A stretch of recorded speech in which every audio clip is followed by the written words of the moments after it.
Hey everybody, welcome to this episode of the Disc Golf Answer Man, a disc golf audio podcast brought to you by Dynamic Discs, where we want to help you become a better disc golfer. All right, guys, welcome to a sort of a different podcast that we've done in a while. Different in that we are all in different spots with COVID kind of picking back up all over the place. And here in Kansas, a few of us has decided to work from home. So we brought back the Zoom video conference, and we're bringing you some Disc Golf Answer Man through the power of the internet. So yeah, how are you guys doing today? Ooh, internet. Man, pretty good. Yeah. Just home here. Hopefully you guys can't hear Owen upstairs. I tried to set a sound gate on this against the baby noises. But he's doing good. We're hanging in there.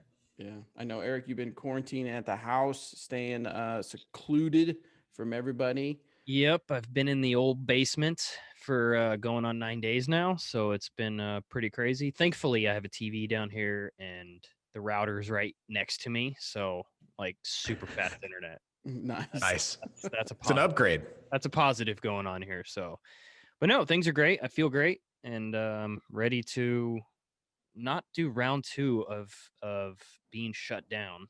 Yeah. Obviously. Yeah, I hope we don't have to. Yeah, I hope so. Weird, just a weird scenario, but we gotta get through this, people. You should write a book about your experience, 9 days in the basement. That sounds like a good title. I think it'll be an audio book. How I survived 9 days in the basement. That's a great idea. How I survived. I'm gonna write it. I'm gonna write it myself. There you go. Yes, good idea. All right, guys. Well, don't forget that speaking of not being able to do much, don't forget we have the Winter Marksman League going on. If you are able to safely do that in your area, we still have it going on. Check out more details at dynamicdisc.com/WML. And in fact, we do. If you go to the website and you go to udisc.com/marksman, you can actually see that there are 42 leagues already signed up. No play has started, but you can actually go there and look at scores and see how people all over the world are doing as far as their particular marksman league and against each other. So yeah, definitely check that stuff out as it begins. I can't remember exactly when it begins. Here pretty soon, I'm assuming. Yeah, I think it's just after Thanksgiving. Is that right? Yeah, so we'll start. I think so. Some scores coming in. Also, veteransforvets.com. It's where you can put together, we like to call it a turnkey or tournament in a box type setup. This also has, this has 28 events set up in 19 states already. The first one is, already happened. I didn't realize that. But the next ones are November 29th here in Emporia, Kansas. Oh, wow. Nice. Well, sweet. Yeah. What course is it at? It is at Jones West. All right. Lupe is running it. Lupe S. Nice. That's awesome. Yeah. So yeah, guys, if you want to run a Veterans for Vets, something that an event you can run during the winter months and also be able to contribute to your local veterans organization, make sure you check that out. So good fun for a good cause. Definitely. All right. So we've got quite a few questions in the list. So you guys ready? Yeah. Yes.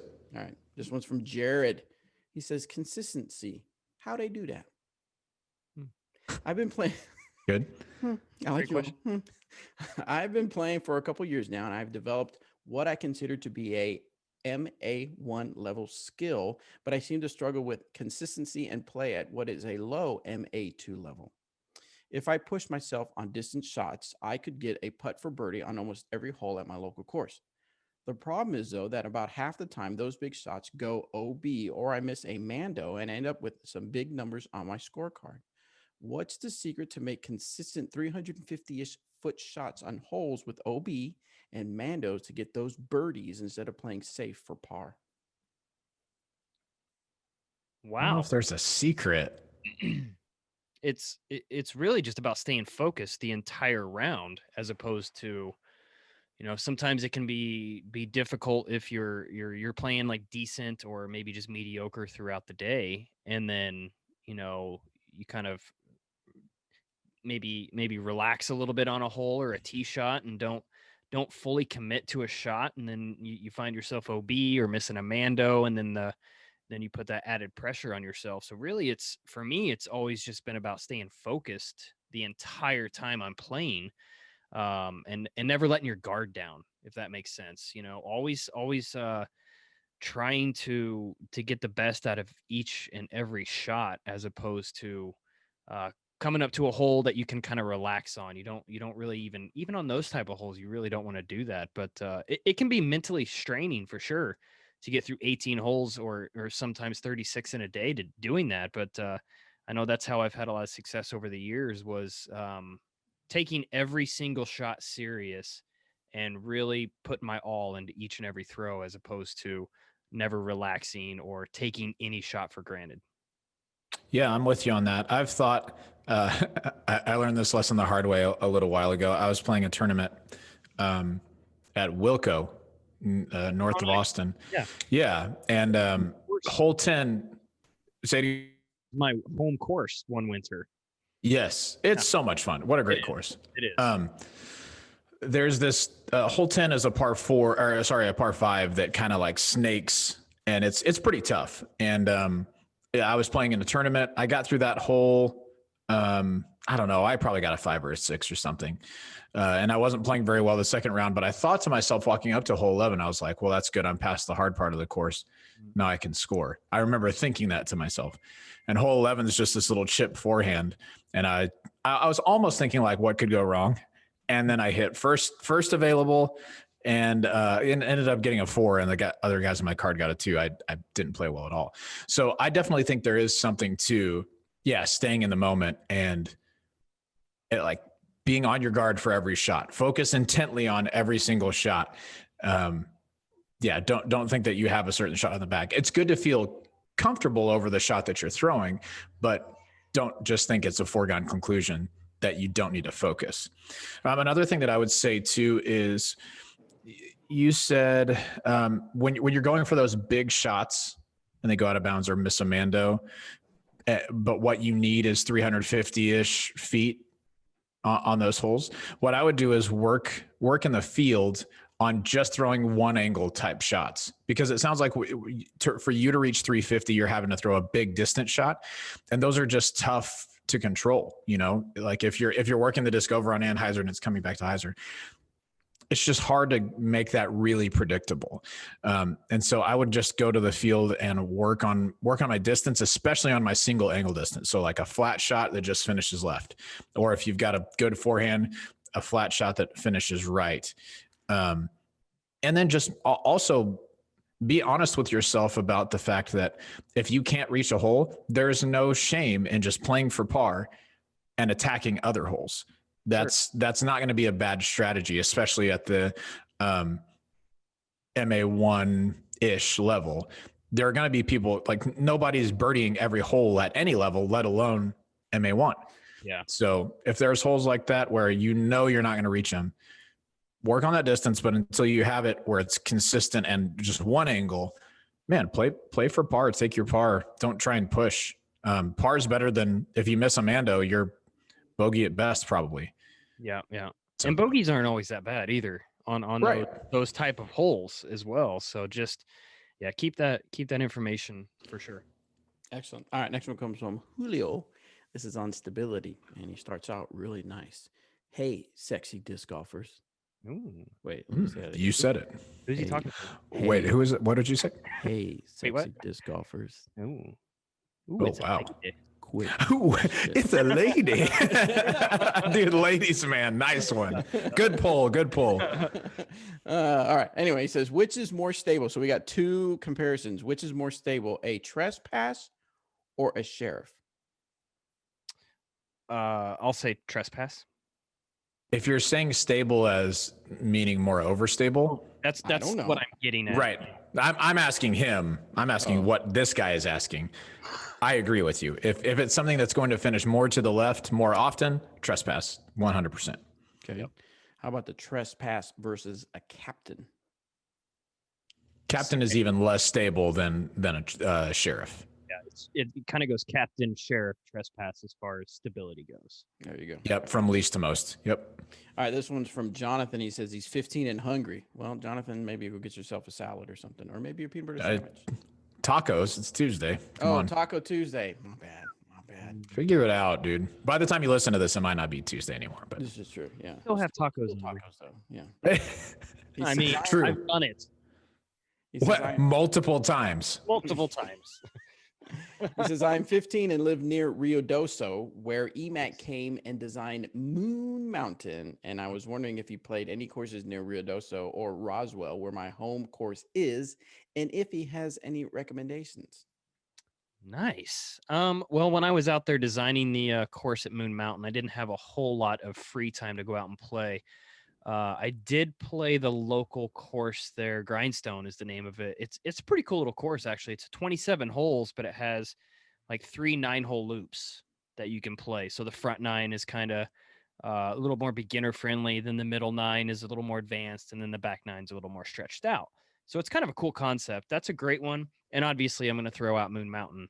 It is a true championship level course. Make sure if you are going that you pack your water, your hiking gear, and all that stuff, because it is on the side of a mountain and it is a hike. I think it has, at least when we put the course in, it has the longest permanent hole in New Mexico, and I think it's like 1,200 feet or something like that. Dude. And it's downhill? It's slightly downhill. It's a par 5, but it is just such a beautiful hole. It's one of my favorite courses that I did this past year, and I highly recommend anybody that can make it out there go play Moon Mountain. Nice. That's awesome. Excellent. Don wants to know about missing putts right. Hello, fellas. I'm sort of a hybrid spin push putter with a staggered stance. I noticed that on longer putts, I usually miss to the right of the basket. Why'd I do that? Why'd Why'd I do that? Why'd I do that? My guess is because I need to throw faster. My timing is off because of the sped up throwing motion. So my release point is off and more to the right. I'm hoping you can tell me why these longer putts always miss right, and more importantly, how I can fix it. Thank you guys, and keep it real. Real. Really real. Sounds. Well, I was going to say a quick, easy fix in my book would be finding a more overstable putter. Would also help with that. Did he say in there what he putts with, Bobby? What he's no, yeah. I would definitely suggest if you're consistently missing to the right and figuring out a new aiming point isn't working, find yourself a new overstable putter and just give that a try. At least maybe from on your longer putts. You know, I mean, I know a lot of people that actually have 2 different molds of putters in their bag for inside the circle putts or jump putts or throwing putters and that kind of thing. There's nothing wrong with that at all. So maybe finding something that's a little bit more overstable, that'll help. Even if it's something like a Cenis or a Harp, if you need to go that extreme overstable, one of those two could definitely, you should not be missing right on any putt with those discs in your hand. So that is true. They are quite stable, especially when putting at putting speed. Okay, so this is something that I struggle with sometimes as well, and a lot of times I've noticed when I'm missing right, it's from a lack of commitment on that putt.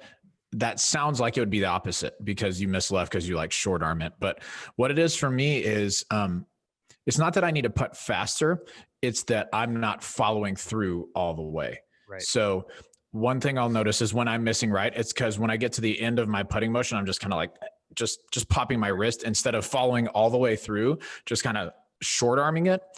And then I guess subconsciously trying to push it there a little bit extra, and that keeps it out to the right. And really? So I figured I would miss left more when I'm short arming as opposed to extend. Yes. Right. So when I'm short arming, a lot of times, like I miss left for sure. I miss all over the basket. But I'll find, when I'm not committing, a lot of times, it'll go left. But if I think like if I don't follow through all the way, a lot of times that means I'm just releasing my wrist early. Sure. And when that happens, that's what pushes it right for me, at least. And so, one thing to do is definitely try more overstable putters. See if that helps you get back to the basket, especially if you're really happy with your aiming point and your putting form. But I would work on get a little bit closer, like 20 or 25 feet, and work on sending it like following through as hard as you can and putting as if the basket was 30 or 35 feet. Try to put it, 5 to 10 feet through the basket. And that's going to help you on those longer putts feel like you have the extension needed to get there. Because you don't want to jam it in the basket so hard every time you're prone to spit outs and cut throughs and stuff like that. But following through, I think, is probably a part of your answer here. Yeah, I agree. All right. Well, in the last couple of disc reviews from Anthony, we showed you the driver and the mid-range for the 2020 Trilogy Challenge, which are available right now at dynamicdiscs.com or your favorite retailer. But now it's time to show you the putter, the Westside Discs BT Hybrid Crown.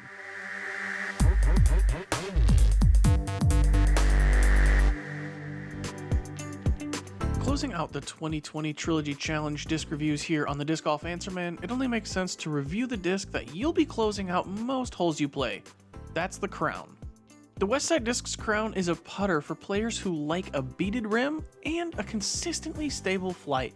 The amount of glide the Crown provides, along with its stability, make this a great tool in every player's bag. Like Danny said, throwing putters can be very tricky and take a lot of practice to really nail down. The Crown is a disc that will help you along that journey of improvement and really reward you once you get that smooth release. The Crown slots into the Westside discs line up perfectly between the popular Harp and Maiden. With a large bead along the bottom, the Crown has a slightly deeper feel in the hand than most other putters. This depth is what gives the Crown its excellent glide, and the bead gives some stability, allowing the Crown to be used for both putts and more powerful approaches or drives. If you're looking for a single disc that can be trusted on crucial putts, tricky fairway approaches, or off the tee drives, you should choose no other disc than the Westside Discs Crown.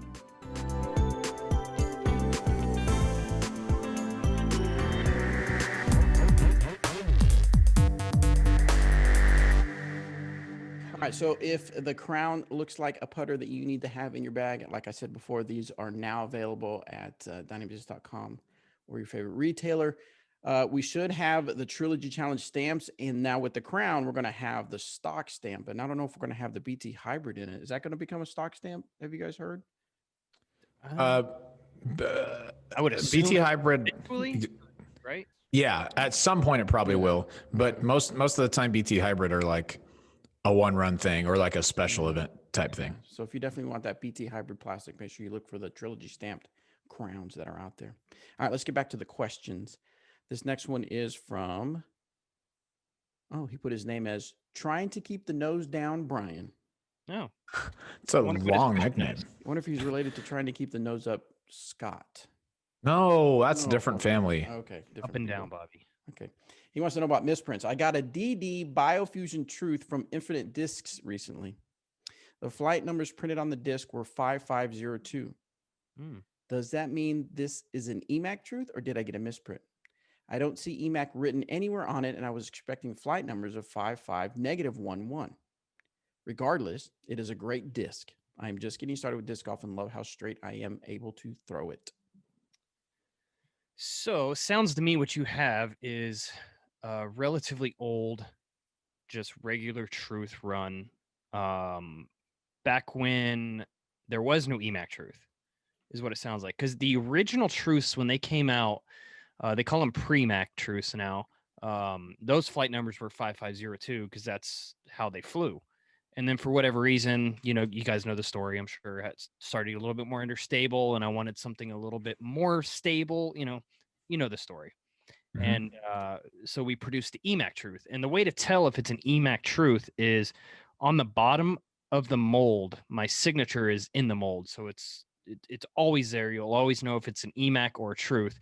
So basically all you probably have is an older run Truth. It's not an EMAC Truth because when that disc was produced, the EMACs were probably not available yet. So especially with the flight numbers 5502, it's kind of it's a rarity at this point. I would say you don't see too many of those floating around anymore because the new flight numbers on the Truth are 55 -11. -11. Yeah. Okay. So they're as you can tell, a little bit straighter than the EMAC runs. So you just have an older run Truth is what you got. It seems like the truth, and of course now the EMAC truth is kind of like storylines being created, because I have one of the what's been called the pre-Sweden truth EMAC, or well, Ooh, yeah. truths. It's Yeah, got the American flag. I love that disc. At the time, I'm sure it would have been Those are good. yeah. But I have it and I throw it I throw it and I have it in my bag. But we was at the Freedom Fest and I threw it, and I think it was Taco that walked by and said, "What was that?" And I said, "That's a truth." And he goes, "EMAC truth?" I know. I said, "Well, yeah, it's a Kinda. pre-Sweden truth." He goes, "I give you $40 for it right now." I'm like, "Whoa, no!" Dang. I was like, "No, They're I worth like that this one." for sure. Anyway, those are kind of a collectors as well. Yep. Hey, Anything pre-Sweden in our lineup is definitely somebody will drop some Hamiltons on it. Yep. Like You can call him Aaron Bird. By the way, he's dropping Hamiltons. That's right. Bobby, counter offer. I'll give you 30 for it. So let me no. now wait. Hey, think about it. You want me to rethink about it? Okay. No. Yes. Okay. You didn't even think. You didn't even. You can't think that fast. You didn't even think about it. You got me on that one, Robert. Yes. Think about it some more. Okay. Let me know just later. It's fine. All right. Ace Man has a question about disc selection. How do you know shot selection and knowing your discs for shots? Say that again. I read them as I see them. No, I know. Read it again. How do you know shot selection and knowing your discs for shots? So shot selection and what disc to throw on certain shots. Pretty much, yeah. That's how I would interpret it. Sure. He also says, "Thanks, stay fresh." So whatever you do, stay fresh. Oh, in that case. For me, it's just kind of almost habit forming at this point with what I throw and being familiar with what each of my molds is going to do, what each of my discs in my bag is going to do, and looking at all the variables, whether it's wind, distance, if there's a pond or a spot to lose a disc or whatever the case may be. How do you get that? Matter of just really knowing your bag, getting out in the field even, and getting to know every single disc that's in your bag, or playing multiple practice rounds on courses. Shot selection is one of the more challenging things to learn and develop, but it does come with time. It definitely comes with time and comes with a lot of practice. Yeah, I'm sure Robert's probably similar in the regard of, if he's on a hole, he probably already knows what he's going to throw or has a good idea as far as distance goes on what shot he's going to throw. But there's so many other variables that can come into it, like I said, like wind and OBs and all that, and where you're at in the round. And there's just so much that comes to it. And at the end of the day, for me, it's really all about feel. Mm-hmm. Yeah, and that really only comes with practice, right? So you can't just get a new disc and go out to the course and know exactly what holes you're going to throw it on. Now, if you do kind of what like Eric and I will do, is we'll get a new disc and go out to the course and just throw it on every hole just to try to learn it. And I think that's a great way to do it. But how do you know I'm not doing it too? Hey, when was the last time you played? I don't do it. Frisbees? Because staples in your Freedom Fest from 10 years ago. Yeah, that's exactly right. Staples. I hit my windscreen here. Anyway, okay, so there is definitely something to just taking a disc and throwing it on every single hole, right? But learning what your discs do in the field is really helpful. And I know that we sound like a broken record when we say do field work, but truly, if you want to learn how your discs act in certain situations, go throw them all the same way, even if that's not a way that you pictured yourself ever throwing them. So take all, like from putter up to distance driver, throw them at 50% on a hyzer angle and see what they do. You might be surprised, if you're carrying a deputy, just how straight you can get it to go on a hyzer angle. And that's a helpful flight to have. Or even like a hyzer angle that stands up to not quite flat, but just kind of carries straight. That's a really helpful shot to have. So learning your discs, that's step one. And then like Eric said, we kind of get an idea of how far you can throw what kind of range of disc. So if we step up to a hole that's 340 feet, I'm probably throwing an Explorer or a Getaway, assuming that it's just a wide open no ceiling or anything like that, even a little wind, that's fine. But if it's 340, with a low ceiling and it has to skip around the corner, I think of a hole like Cedar Hill, Eric, 6 or 7 or whatever, the low tight tunnel that goes around. Maybe it's 8. I'm throwing distance driver on that because you have to have some extra speed and get the action around the corner. So the best things that you can do, 1, are learn your discs, 2, learn your distances, and then 3, take other factors into account, and don't be too proud to throw a disc that seems faster than you need.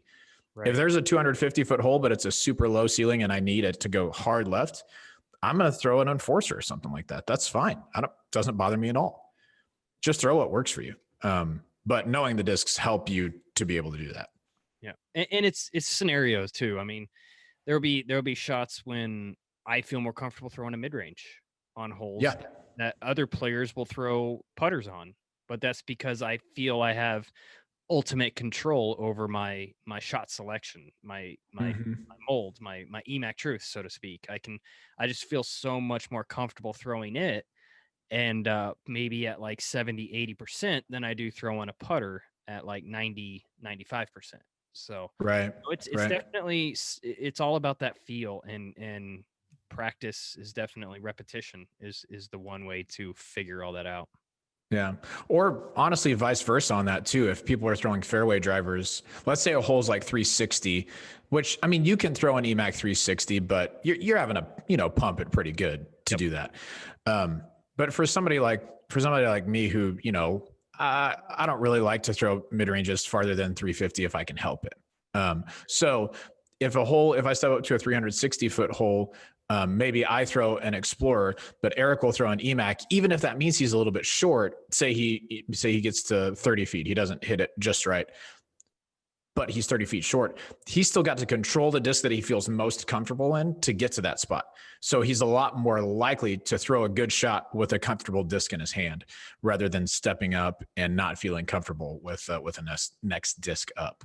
So it's not bad to play for a certain distance away from the hole instead of playing for all the way to park the basket every single time. That's not always the best play. Yep. All right, next one comes from Rodney. He said, "What's up, guys? My question is mainly for Eric, but everyone feel free to input." Thank you, Rodney. Appreciate that. Oh, we'll feel free to input. Oh, yeah. Input. I've been asked by a local nonprofit organization to design and install a beginner level only 9-hole course on a 20-acre piece of property across the street from our local more advanced level course. Those spaces, the property is almost entirely wide open, little to no trees, very small amounts of elevation change, and provides little in the way of obstacles. Any design or layout tips that may help me give the kids something enjoyable other than just 9 random pads and baskets in an open field. I'm planning on using the perimeter fences of the various roads and parking lots to help shape the holes, but unsure of what to do with the lack of flight path obstacles. Thanks, and keep spreading the good word of disc golf to the masses. Nice. We definitely have courses like that in town. Like Flint Hills Tech College comes to mind. There's not a whole lot of trees out there. Matter of fact, there's probably 3 trees that maybe come into play on that course, honestly. Yeah. But it is a fun course. Mhm. It's a fun course to play. 20, you said 20 acres. That's plenty. I was going to say that's good space for a 9-hole beginner friendly course. I mean, I've seen 18-hole courses on 20 acres of land that works, but one thing to keep in mind is just make sure it's got good flow to the course, and keep the distances a little bit different if you can. Like maybe work up to a longer hole towards the end if you can. You don't want it to be over repetitive where you're throwing a 280-foot shot on every single hole, a 280-foot wide open shot on every single hole. If you can add some variety as far as distances go, I think that'll definitely help out with the fun flow of the course. And keep in mind, if this course is for kids and juniors, they don't care. They don't care. They just want to get out there and rip some discs. So, just like I said, make sure it's not super repetitive, and you'll be just fine with what you do. And if there's a potential in the future to maybe add trees, bring in some trees, or possibly some artificial OB even to kind of add a little flavor to the course now and then, do it. Why not? But if none of that is an option, then a variety of distances the route you're probably going to want to go. Excellent. All right, next one comes from Chris. He wants to ask questions about pushing that next level. First off, I love your show and really enjoy the format that you have created. I think it's amazing how much you have done for the disc golf community and its players, and I've personally learned a lot from watching all the videos you have created. That being said, I have been playing seriously for over the past 2 years, and I personally think that I have seen a lot of improvement from shopping. Yeah, he shopped for the shapes. Oh, cool. Shape shopping. Shot shaping to distance, and I only max out at about 250 to 280. And my rounds are starting to lower in score from where they used to be. While I'm not planning on going pro, I would love any advice to help take my game to the next level and keep shaving strokes off my rounds. I just joined the PDGA, so I don't have a rating, but would love to move from the rec card to the AM or intermediate card. Nice. What are some things that you would recommend to someone who is looking to take their game to the next level or beyond? I had that good drama. Yeah. That was good. Wow. And it was very dramatic. Yes, it was. I mean, I think Eric will say the same thing that I'm about to say, but if you're doing well on shot shaping and distance, you feel comfortable with that aspect of your game, become a master at the short game. Spend a ton of time throwing up shots, throwing putts, throwing straddle putts, throwing scramble shots. So actually, scramble is probably an underrated thing at the recreational or intermediate level. That's something that higher level players do really well. But by scrambling, by the way, I mean, if you're in trouble, if you're in the woods, if you're off the fairway, getting back to a spot where you can score or save par, that's pretty important. Top level players do that really well. Lower rated players, I think, struggle with that a lot, probably because they try to be a hero too much and do too much with those type of shots. So learning some scramble shots like the patent pending, where you kind of face your back to the basket, that helps you to reach, like stretch out of the woods and throw, or even just a little touch turnover forehand. Those are really helpful to have. But I would spend most of my time around the basket, learning to putt in all different types of wind, learning to putt around obstacles, over obstacles, under branches, you name it. If you're comfortable on the green and you view putting as something that you're looking forward to rather than something you dread, you're going to have a leg up on a lot of the field just because of that. Like when you're excited to putt. Yeah. When that confidence level kicks in for putting. Yeah. 100%. And yeah, obviously I'm going to echo that because I love putting. It was definitely, I would say, my strong point. Short game approaches. I didn't throw as far as some of those players. I threw far enough, but I didn't throw as far as some of the longer throwers on tour. But I definitely threw far enough and was able to scramble really well. And one thing I've done in my career that's really helped me out was doing like putting games, or one thing that really honestly helped that I think is very underrated, and that's something as simple as playing catch. It's so underrated to go out, and whether it's with a ultimate disc or it's a softer putter, or stand 200-300 feet away and throw in a mid-range back and forth with somebody, you're learning, you're having fun, and you're practicing all at the same time. You don't even know it, but that has definitely helped me out back in the day when I was traveling a lot. I know me and my traveling partners would definitely get out in the morning before rounds, and one of the first things we do is just kind of play catch in the parking lot or by the practice basket, just to get your body flowing and get your muscles a little loose and ready to go for that round. It definitely makes a difference. It's crazy how much it makes a difference, but that is one thing I would definitely work on. Find a buddy that you want to play catch with, spend some time playing catch, and obviously spend even more time around the practice basket. What about with an egg? Practice playing catch with an egg? Would that, no? Soft hands. It'll help your hands, but it's not going to help you throw it.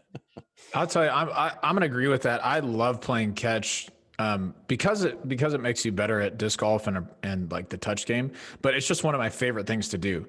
And it became that way just because I did it so much. Like if we go out and threw an ultimate Frisbee right now, I haven't thrown a Frisbee in quite a while, but I mean, it would take 1 or 2 throws and we'd be just right back to it because I've done it so much.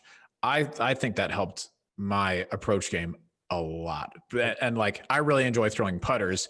I think part of the reason is that I played catch and played ultimate so much before.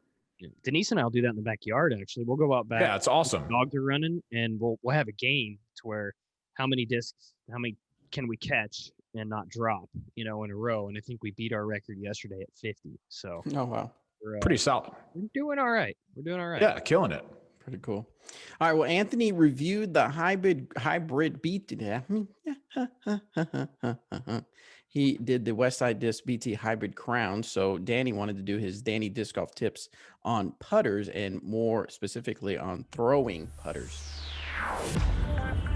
Throwing putters is a skill that just about every pro has mastered, but most newer players find frustrating.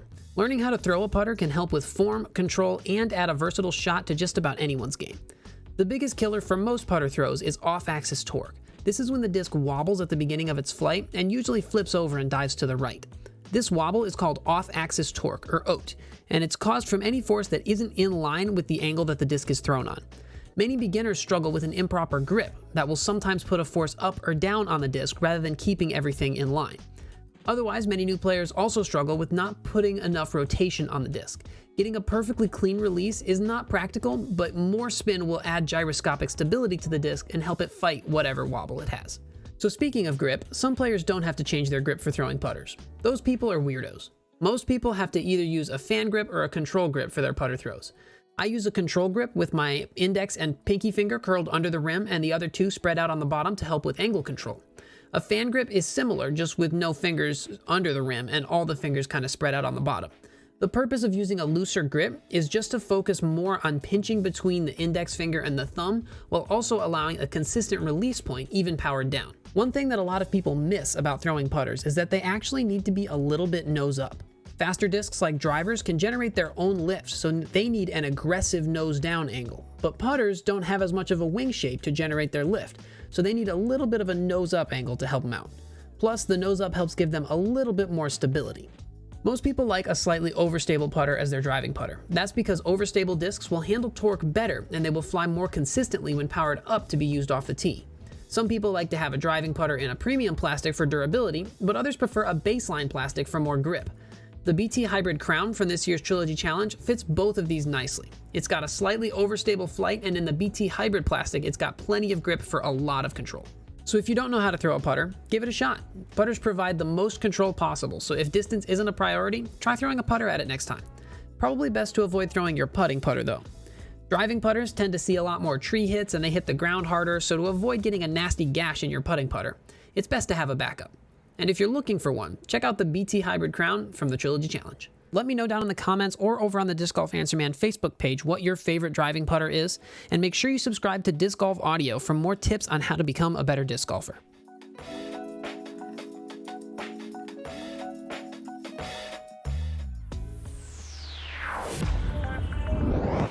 All right, good stuff from Danny on throwing putters. Guys, if you want to catch up with these shorter clips, you can actually find a bunch of them on YouTube.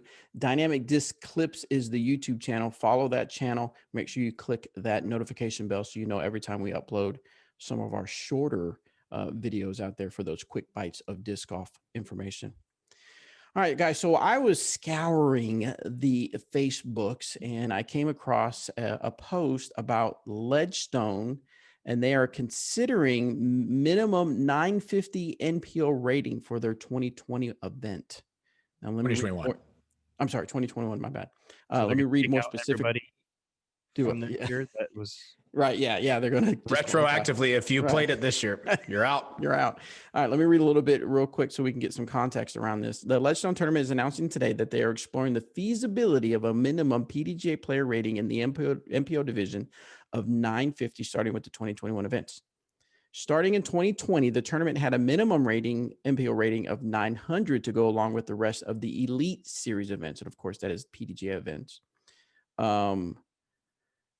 Nate Heinhold, as chair of that committee of the committee for the PDJ majors and NTs, he had pushed for a higher number but compromised with the 900 figure. However, as the sport continues to grow and as Ledgestone continues to try to push the event forward to make the event more professional, Heinhold, I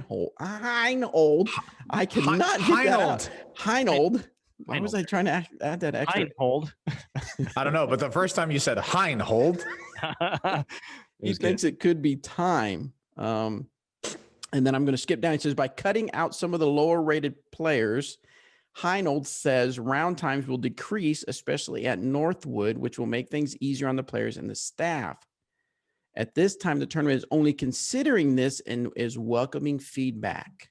Nice. What is your feedback? Eric, as a touring player or as a person that used to tour and now designs these courses, what are your thoughts on these types of changes, just for the sake of making it easier on the players and the staff?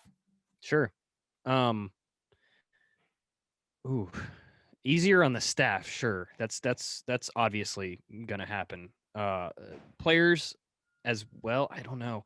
I'll tell you one thing I do believe that is going to happen from this, if that were to happen, is can you imagine the inflation on ratings for an event like that? Really? I feel like those are just gonna people's rating. Someone's gonna be rated 1090 at some point. I mean, I wonder if that's possible. I mean, I wonder what impact it'll have though, because like, all right, think back to the Memorial. One of the reasons that it's so highly rated is one, there's so many players there, but two, there's so many low rated players who go there and just throw in the water 24/7. So I wonder if it might have the opposite effect. I don't know. This is the first time I thought about it.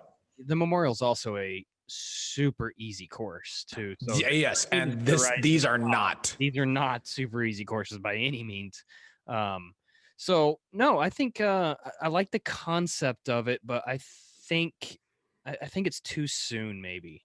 I mean, like they said, 2020 was the first year they implemented the 900 rated. And I think that's fine. I understand the thought process there. They didn't want someone coming in and, you know, taking 8s, 9s, 10s and backing everybody up. But I'm not 100% sold on it yet.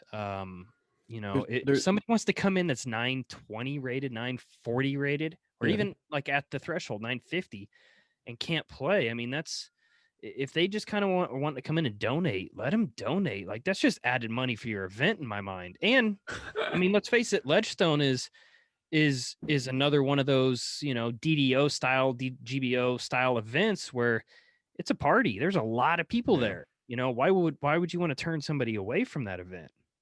What's interesting, they added in the article some data that back in 2019, they did research that indicated that someone rated 935 or below 935 had almost no chance of cashing at an Elite Series event.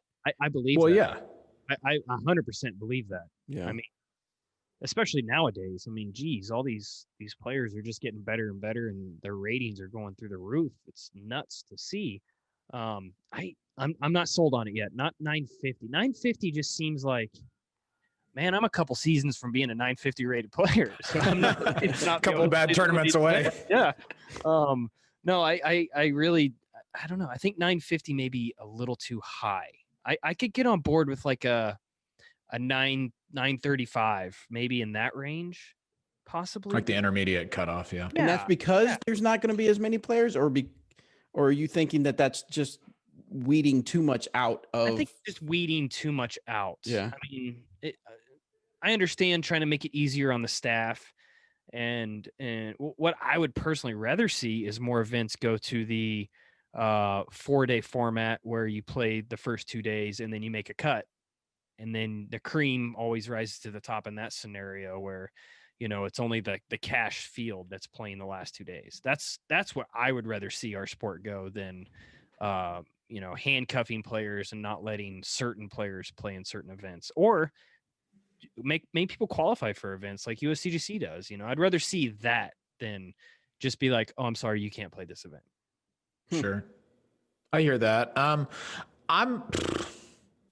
kind of okay with it, pretty much because of the reason that they listed is that people rated 935 or lower are very unlikely to cash they're more likely to hold up the field than they are to compete at one of those. Now, having that said, I'm also with you on the look. If somebody wants to, a 920 rated player wants to save up and go play Ledgestone, I'm good with that. Like same for DD Open. If there's still spots available and you want to play Open, man, yeah, play your heart out. That's great. But know that you're never going to see that money back.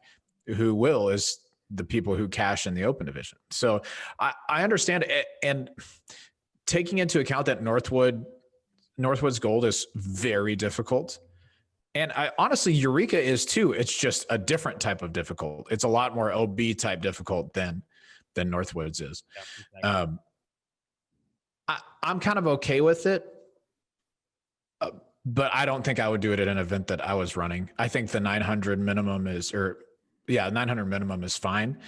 And yeah, it just brings more players to your event. Now, I do still like the tiered registration to say, absolutely, if 1020 plus, 1000 plus, even if you want to stretch that out a little bit more, give 980 plus an extra week, give 960 plus an extra week or something like that.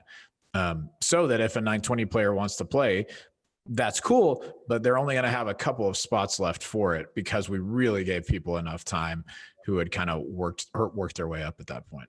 Yeah, I like the tiered. I've always liked the tiered registration, especially when we added it to our bigger events. But I didn't think about it. But I like Eric's idea of the cutoff after certain. Yeah, rounds. Making a cut is awesome. Yeah, I think that's great. And to me, it kind of gives maybe those little few people that like may have a breakout weekend, right? Yeah, and they play definitely. They play way above their rate. Yeah, well above their rating. And had they not been able to play because of a high rating expectation, then they never would have been able to realize that breakout event. So interesting stuff. Yeah, that's what golf does for the most part. Yeah, I mean, that's what I absolutely love about it. Yep, big fan of cut events like that, because you can't just show up and kind of dilly-dally around for the last couple of rounds. You don't get to play the last couple of rounds if you weren't on it for the first couple. I like that. I think it's cool. And of course, the other benefit, of course, pre-pandemic, a lot of times with the people that were cut off. Now, obviously, some people will decide to go home, but some people might decide to stick around and then become the gallery to kind of cheer people on and stuff like that. Yeah, exactly. So interesting. I dig it. Interesting to see if they actually go with it or not. Of course, like the article says, they're only considering this and they're looking for feedback on it. And but of course, we'll soon find out what they go with once they announce registration for that particular event. Cool. All right, next up we have Logan Harpool, who, what was it? Was it a month ago or not quite a month ago? No, two weekends ago. Oh, it was 2 weeks ago. Okay. He won the Oklahoma Open, played out. Where was it played? Oklahoma? Oh, it's in Tulsa. In Tulsa. Yes, I know Tulsa. Oh. I was playing the name of the event anyway. Arkansas. Look, I don't know at this point, Bobby. Okay. You don't know what I know. I know that you know it's in Oklahoma. Yeah. True. That puts you in a powerful position. Yes. To know what I'm thinking. Oh, yeah. You already know what you're thinking. Anyway, yes, Tulsa, Oklahoma, one of my old stomping grounds. But anyway, Robert was able to contact Logan and get him on an interview to discuss his win at the Oklahoma Open.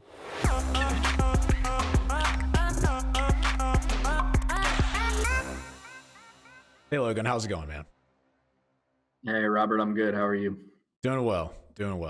We've had a little bit of technical difficulty today. I apologize for my part of that. Usually it is my fault here, but let's get right into it. I want to talk about, first of all, you're up at your school right now. Tell everybody what you do for a living. Yeah, I'm a high school special education teacher. I actually teach where I went to high school in Valley Center, and we're full remote right now, but teachers are still in the building and doing what we can. Everything's through Zoom, and it's a little tougher than usual, but we're making it work.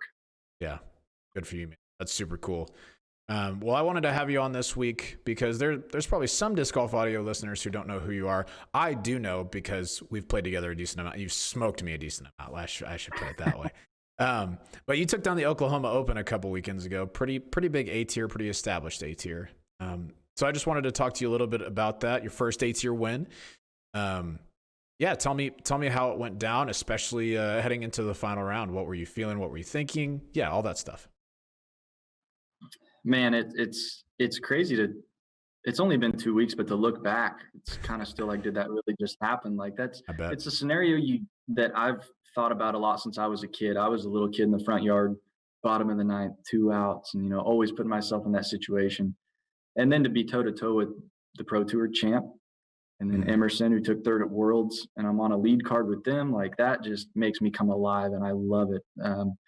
And so rounds 1 and 2, there was no pressure because no matter what happens, you can go into Blackhawk with a 10-stroke lead and not be comfortable because A, they're really, really good, and 2, Blackhawk is just mean. Yeah. So I went 8 under at McClure in round 1, which was okay. It gave me a 2-stroke lead. And then at Red Hawk, if you watch the 2019 Oklahoma Open, I pretty much lost the tournament at Red Hawk on the back 9. And so Friday, my brother and I went down and he caddied for me, and I practiced McClure, and then we went to Red Hawk, practiced like the last 6 holes where I blew up last year to get the image that's haunted me out of my head. And then we went to Blackhawk and played 1, 2, 17, and 18, which was huge because that's where the tournament came down. Yeah. And so the final round gets off to a good start. Hole 4, I take double bogey. And it's a 3-stroke swing for Emerson. So it's like, okay, new ball game. Here we go.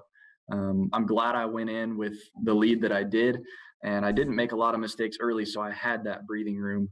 Not that I was intending to do it, but it was. If there was a silver lining, yeah. If there was a silver lining, that was it.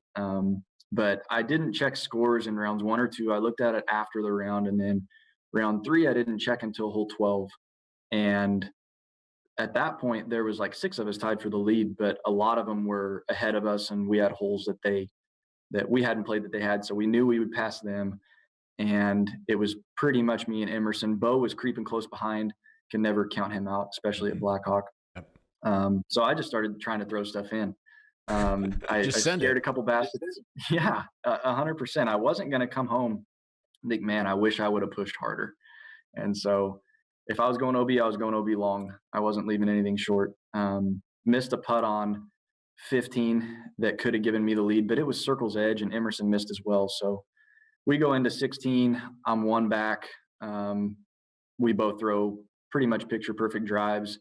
Emerson puts his to 20, 25 feet, but he hasn't missed from there all day, so I got to do something crazy and flicked a flex verdict through the woods and put it under the basket. So I just kind of looked at my brother and said, all right, here we go. Yeah. We're still in it. 1 back, 2 to play. Hole 17, I hate it for Emerson, but it left the door open for me. He goes OB left. The night before, I had practiced the backhand multiple times, and it worked. So my mind was made up. I was the only one on the card that threw the backhand, put it to 25. And my brother and I talk quite a bit, and we goof around and we laugh. And walking up 17, we didn't say a word. Not this time. No. I was sitting 25 feet for a 2-stroke swing to take the lead going into hole 18, and there was not a single doubt in my mind with that putt. I'm in a different zone. I don't hardly even remember it. If it wasn't for the coverage, I probably wouldn't even remember what the putt looked like. Sure. But I stepped up, hit it dead center, and just walked to hole 18's tee. What's next? Let's finish it. And was able to take a par on 18 and win it. And it, like I said, it still hasn't fully sunk in, but sure feels good. That's so cool, man. First A tier. Yeah, and over some really good players, just like you said. Let's take a second to talk about hole 17. If you guys haven't watched the coverage, it was GK that did it? Mm-hmm. Okay. Yep. I watched that final round. I haven't played Black Hawk before, but 17, like you said, Emerson goes OB left. The wider gap is on the left side. It's more accessible on the forehand, but you've got OB running all down the left side. Tight gap on the right, but like you said, no OB. Talk about like just the percentage plays that you have to consider when you're playing at the top level, because you've got a good forehand, a very good forehand, both power and touch. But you take the more narrow gap to play safe. Yeah, just talk about that strategy. Left looks safer and it is bigger, but and disc golfers that play in the woods know this, if you square a tree up, you're better than if you just barely nick one. And if you nick one of those trees on the left, you're shooting OB, and that OB line is tight. And I really don't even like, because the forehand kind of has to skip right. And I didn't want to bank on that. I could see myself hitting a root and trickling OB long or something. And I didn't throw a whole lot of forehands throughout the weekend because I'd been pulling them and I was yanking them left, and the OB is left. So the night before, I went up there with my brother and I threw that straight shot on the right because there was no OB over there. So I knew it's a 3 at worst. And once Emerson went OB, just autopilot. Yeah. There's your gap, hit it. Definitely And right side now. I threw a pretty unrecognizable harp. It's beat to death. It's one of those, it's all warped and tacoed up. And so even if I would hit a tree, it wasn't going to go far. It was going to absorb it and kind of sit down. But I threw it close to perfect to 20, 25 feet and hit that putt. But I felt that was a higher percentage shot for me, not by the gaps and what it looked like, but just because my forehand wasn't feeling like it normally did in terms of the accuracy. And that's why I went back in on 18 as well. I think that's a forehand hole 9 times out of 10, but that was the one time that I was not comfortable throwing the forehand. So I love it. The percentages are there, but it's at that point, it's just what am I most confident with? And it was definitely the backhand. Yeah. In watching the coverage, it seemed to me like you made a lot of putts that weekend. Missed a few that, you'd like to make, but for the most part, you were kind of jamming putts. And one of the things I've said and heard from people on the call is you can see a player's confidence most on the putting green. A lot of people can throw really far. A lot of people are great throwers. There are not a lot of great putters because it takes that confidence to seal the deal. Tell me a little bit about how you've developed your putting stroke, because it's really straight, like just attacking the basket. It's great in the wind. It's great in no wind. Straight shot. Tell me a little bit about that. Yeah, that's taken a lot of time. And being in Kansas in the Midwest, I think you have to be a spin putter just because we never know what conditions we're walking into. But quarantine was really good for me in that I was able to iron out those kinks. And I told myself I'm tired of losing because of something that's so controllable, and putting is exactly that. This isn't basketball or football where someone's playing defense and you have to react or they can swat it, or it's just you and you can't point the finger at anybody else. So there's actually a file cabinet in my basement behind a marksman that the integrity of the cabinet has been significantly compromised because of right side misses. Nice. I have dented that thing to death by missing, but that's what it takes. You're not going to go down and make 100 putts a night right off the bat. You're going to miss, and it's going to take tweaks and time. And fortunately, I had put in the time to where on hole 17 there wasn't a doubt in my mind. I'm making this. I'm taking the lead, and we're going to 18, and that's what happened. Took it down. That's fantastic. Tell me a little bit about what you have planned for next year. So next year, it's going to look a lot like this year. Hopefully just without COVID impacting everything. But I like competing in Kansas, Missouri, and Oklahoma. There's so much talent around here. You don't get bored. There's never an easy win. And I like battling with the guys here. I do want to open up and hit some bigger events. I'm going to play DDO, GBO. I'm going to Ledgestone because they moved it to where it doesn't interfere with teaching now. And makes money there. Norman Pro. Yeah. Norman Pro-Am, Mid-America if I can make it. So hit the A tiers around here. And if things work out, I have a buddy that's from near Alberta, Canada. So we want to go to the Alberta Open. Yes. Which there's a lot of red tape around that right now, but hopefully things open up to where we can get up there and play my first international tournament. Awesome. Man, that's super cool. I'm stoked for you for next year. If you're listening or watching this right now and you don't know the name Logan Harpool, get to know it. He's a real deal. Congrats on your win, Logan, and good chatting with you. We'll catch you later, man. Thanks, Robert. See ya. See ya. Thanks again, Logan, for taking the time to interview with us. Like I said, if you guys haven't heard of Logan yet, get to know them. Get to know the name because he is a baller. The dude is so good. He's got all the tools, and his mental game is really coming along. So can't wait to see what we see in the future from Logan. Good dude too. One Stand-up other cool guy. thing about Oklahoma Open is, there used to be a lot of history in this event. This was one of my favorite events to go to back in the day.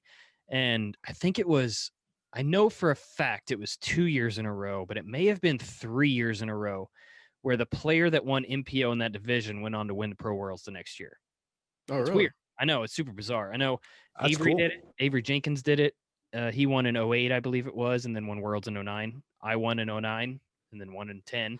And I want to say maybe Macbeth won Oklahoma Open and then won Worlds the next year or something crazy like that. But it was really Awesome. crazy. It was like 2 or 3 years in a row where that happened, and it was pretty cool. Oklahoma's there's some really good golf down there. I have a lot of fun playing at the Oklahoma Open back in the day. There is a lot of disc golf heritage in Oklahoma for There sure. really is. Yep. I'm surprised that they haven't been able to pull together for like an NT or something like that for some of the They places. did.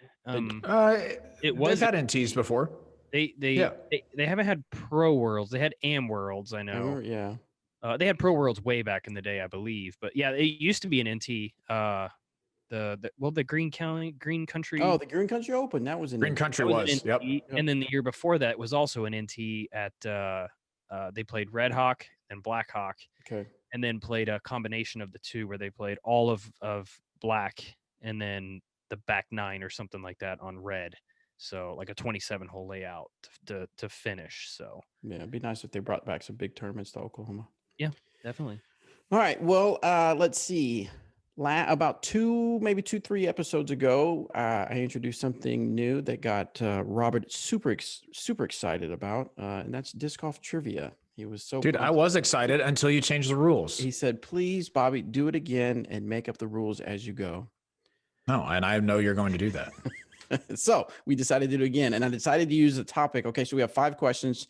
3 of them come from the PDGA rule book, and we're going to talk about. It's going to bring up some conversation about some of the new rule changes. There's some new rule changes for 2021, and then we got a I had couple. to get an eraser. I'm sorry. Oh, okay. So yeah, so last time we weren't sure how to do the answer part. So now I've given them a whiteboard with a dry erase, and they're going to write their answers. So I'm going to give them 15, 20 seconds, if that, to write your answer. That's long enough for me to Google it. That's what I'm saying. No cheating, no Googling. No My Googling. keyboard's too loud. You would hear it for sure. Okay. Clack, clack, clack, clack, clack. And so then 2 questions are on a little bit of disc golf like- player trivia. I was gonna say, is it like, what rule is this? And then we got to like type out the entire. Yeah. 806.01.d. Oh. It's going to be fill in the blank. No. Yeah, All right, here we go. All right, according to the PDGA Tour Standard, events that happen on the same weekend must have a certain distance between them and an NT. Okay. For C tiers, it's 175 miles. For B tiers, it's 250 miles. In Price is Right style, meaning the closest without going over, what is the distance that an NT needs to be from an A tier? Write it down on your board. Do not say your answers. Need some music for the audio. Doo-doo-doo. Anthony, when you're editing this, can you put in some music for this? Okay. All right, now I'm going to have you show. Sure. Say Robert put 350. That was Eric put 350. I almost put 400, but I got scared. You both are I wrong. almost put 300 too, but Yeah. What The was- answer is 750. Oh, that's way more. Yeah. Well, we're not both wrong. We both got the same amount of So- points. wrong. We are both 0 and 0 points. No, All right. you said price. No, listen, you said Price is Right style. Oh, no, I'm sorry. Well, did so you not both go- got a point. You both got a point. Okay, good. Thank you, point. Bobby. Already, he's right, and he's getting It's cut. Robert. No, I'm. You said I was wrong. Robert, text I- me the answer again. Okay. Yep. I Every got you. Yeah. I got you. Hey, we're just on the same wavelength, guys. I don't know what. All right, here we go. Question number 2. According to the PDJ Tour standards, different tiers have different minimum added cash requirements for the pro purse. We're in trouble. C tiers are $0. Yeah. A tiers are $10,000. What? What is the minimum? Wait. No. There's no way you read that correctly. Nope. There's no way that A tiers are not $10,000. All right. Go ahead. I just in case I made a mistake, which I do. Are you put asking it about away. B tiers though? Yes. The question is about B tiers. Okay. Yes. How much added cash does For a B tier have to? So while you guys look that up, I'm going to double check. I'm pretty Look sure. that up? Is that what you just said? Huh? I'm gonna look up to make sure While about. you guys look that up. No, not while you guys look it up. While I look it up. Okay. I don't think it's 10. I think it. Yeah. Maybe 1,000. No, it's got to be more than that. Say what was? I mean, I'm gonna have to research it because I. Okay, but B tier is how much added cash for Well, B but I tiers? gotta make sure I got the B tier right now. Where did I find the information? I think I'll be able to tell you if you got the B tier right. Are you ready, Eric? I bet I'm off on this. Okay, show me your answers. Okay, Eric put $2,500 and Robert put $500. I have the answer as $3,000. That is not correct. I bet it is. I think that they raised their. Added cash, $3,000 added cash to a B tier. Hold on, let me see where I found it. It's not. I don't think it's 10,000 for an A tier. I think that's Unless they change this in very recent years. well. This is Yes, these are new rules. I just said these are Okay. 2021 rules. Okay, then never mind. But you got. me I down. know mine was 500 or 25 per player if the field was less than 20, because one time I went to a B tier because I knew it had to have 500 added. There was only 4 open players and they only had to add $100. Yeah. I was heated. That makes sense. I put the wrong link in here for me to check this. But I need to check. I was just All so right. you guys know, I was right in comparison to what Bobby's answer was, though. So What did you What? say again? I said 2,500. Yeah, you're closer if that's correct. All right, guys. Here we are. I've looked it up. Maybe I was As just typical. wishful I thinking. made a mistake. I shifted. I was looking at the table and I shifted everything. So to clarify, Elite Series or an NT or Disc Golf Pro Tour is $10,000. An A tier is $3,000 and a B tier is $750. So There we go. given That's what I was that, thinking. I was thinking off of A tiers. yes. So given that, Robert gets a point. Nice. Eric, Hey, because we Eric should went do this- over. We should do this every week. Yes, definitely. It used to be 500. I know that for sure. I didn't know that it had changed. Okay, here we go. I Let knew me it see if I changed, didn't know how much. let me see if I can get this one right. Okay. This is on PDJ rule 809.01. Okay. Sort of. No, it is. Abandon throw. It's Okay. it's one of those question answer ones based off Yeah. of rule. Okay. A player. Now this is what I looked up. This is new, like brand new put in. Okay. Okay. Not the rule, but how to do a Q&A of the rule. Anyway, a player may choose to, this is the rule. A player may choose to abandon their most recent throw by declaring their intention to the group. The abandoned throw and one penalty throw are counted in the player's score. And the player plays from the lie from which the abandoned throw was made. Penalty throws incurred by the abandoned throw are disregarded. Got it? Got it. Okay. Okay. The question is, here's the question. Answer true or false. Okay. The question, after throwing and picking up my marker, I realize that I want to abandon the throw. Can I still do that even though that lie is no longer marked? True or false? It's not Wait, really a yes or no? Yes, but to make it sound cooler, I say true or false. Say it again. After throwing and pick up my marker, I realize that I want to abandon the throw. Can I still do that even though that lie is no longer marked? Write your answers and we will reveal them in a second. All right, so true equals yes, false equals no. I said yes. Both said Yes. yes. You're both right. Yep, that's right. Yes, just have your group agree on an approximate lie from which the abandoned throw was made and play from there.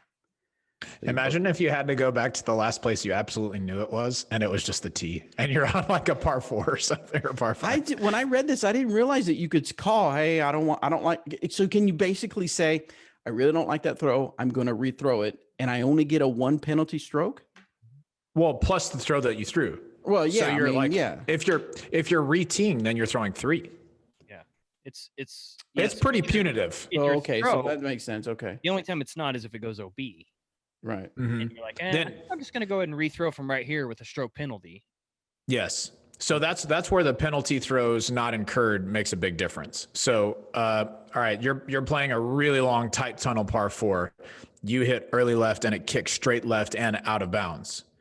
You can re-tee from the tee, throwing 3 instead of 4 because it takes your original throw plus the penalty throw, but not a penalty throw for going out of bounds. Which makes sense if you can get further down the fairway. Like from that other spot, you're just pitching out. You got to. I mean, there's a lot of strategy that goes into it. Have you ever had that happen while you guys were playing, or Yes. ever heard of it? Oh, really? I've rethrown a shot before, but never abandoned a lie. I've never done that.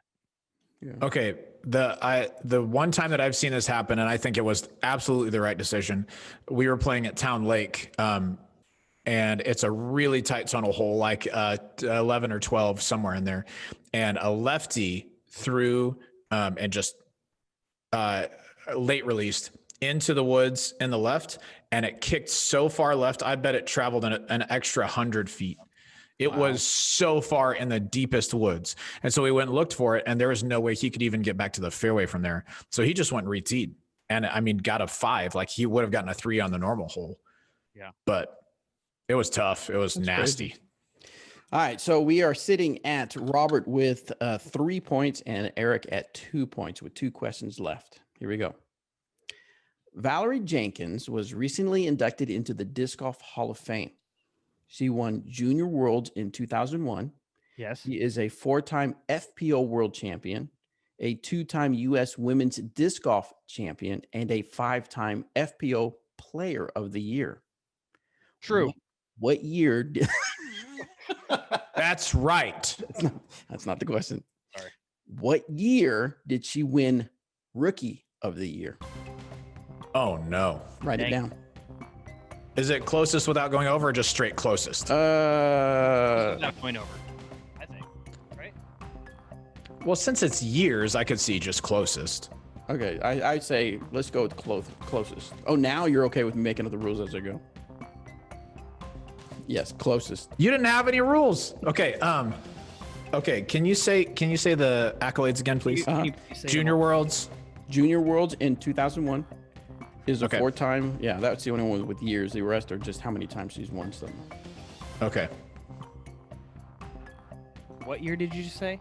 2001, she won Junior Worlds. 4-time FBO World Champion, 2-time U.S. Women's Disc Golf Champion, and a 5-time FBO Player of the Year. I would say she's pretty good at disc golf. How old am I?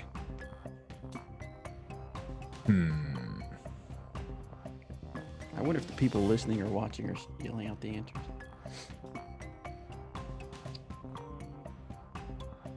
I'm so hoping Anthony is putting some really good Jeopardy style music. Yeah.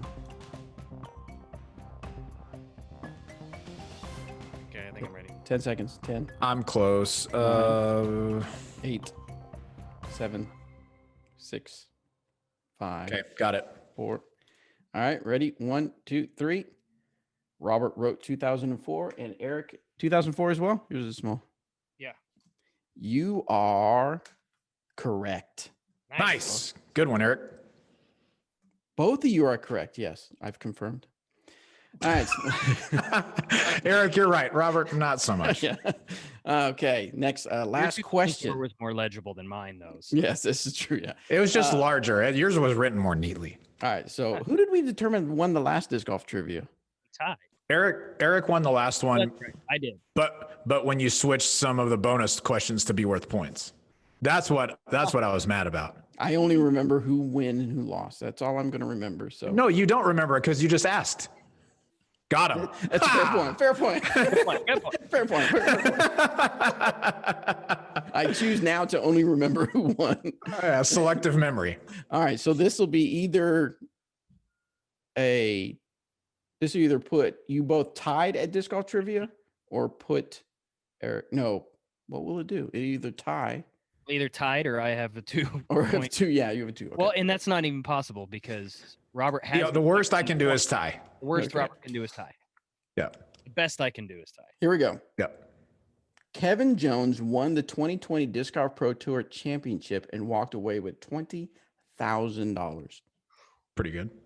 According to his PDGA player profile, he has been a member of the PDGA since 2009. Okay. He has had 40 wins and played in 152 events. In 2011, he had his first career win in the Open division at the 16th Hell on the Border in Fort Smith, Arkansas. However, he did not accept cash. The question is, what year did he have his first career win in the Open division and accepted cash? This is according to the PDGA stats page. What year did you say he played Hell on the Border? You said Hell on the Border? 11. Yeah, in 2011.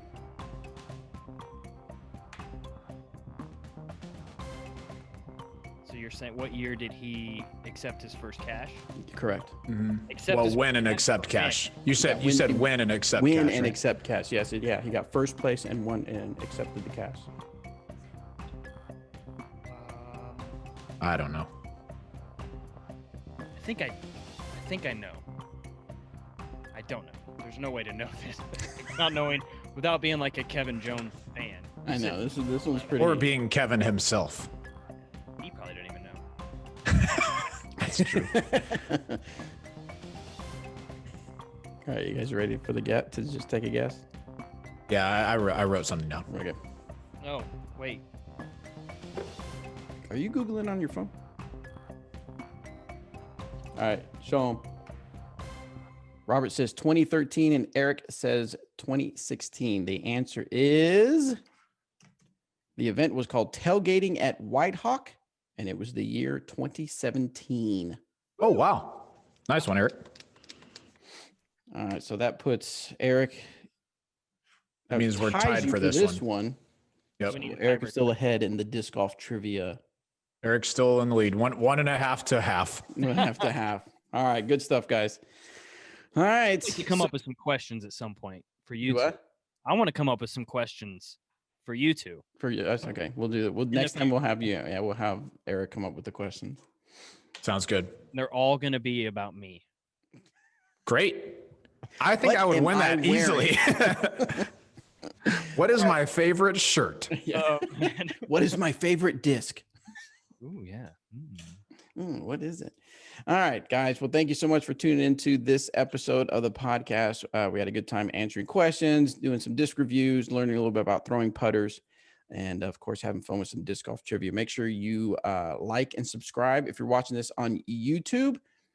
If you are listening, make sure you subscribe on your favorite podcast app so you never miss an episode. We're going to be doing some disc golf hot takes on the next episode, or I guess the next thing you'll watch or see or listen. We're going to invite Danny and Anthony out here so we can have a little more fun since we can do it on the Zoom platform. But guys, we appreciate it. Please leave us a rate and review on iTunes. We love it. Are you kidding me? No 5 stars? 5 stars. There we go. Okay, cool. All right, we'll see you guys in the next episode.